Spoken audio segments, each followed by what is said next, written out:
Alors, la dexaméthasone ou la fameuse cortisone, elle fait partie de toutes nos lignes de traitement ou en fait toutes nos combinaisons de traitement. Pourquoi? Parce qu'elle a vraiment un effet anti-myélome, c'est-à-dire qu'elle va agir en combinaison avec les autres agents du traitement pour éliminer les cellules de myélome. Donc, elle a vraiment un effet anti-myélome.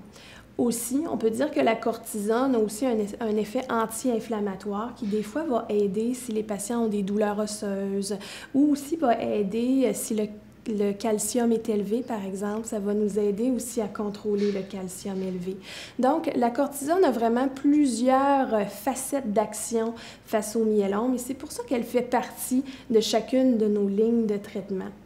Ceci étant dit, elle vient avec des inconvénients, des effets secondaires. Donc, les effets secondaires sont multiples qu'on peut voir avec la cortisone.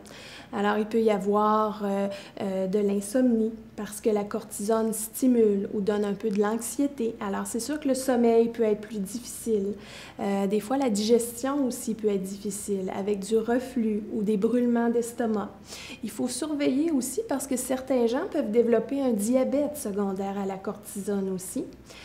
Ça peut aussi affaiblir les os au long cours, alors ça prend une prévention pour prévenir l'ostéoporose à cause de la cortisone. Et les autres effets peuvent être multiples. Ça peut fragiliser la peau, ça peut causer de l'enflure, ça peut aussi causer des cataractes au long cours. Donc, la cortisone n'est pas une médication banale, mais c'est une médication qui est efficace dans le myélome.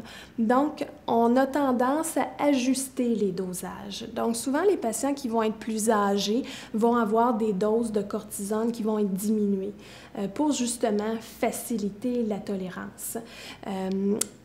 Parfois aussi, quand le myélome est sous bon contrôle ou s'il y a une toxicité, on peut aussi se permettre de diminuer les doses au suivi. Alors, c'est vraiment une molécule qui est avantageuse, qui a des inconvénients, mais qui doivent être suivis et contrôlés.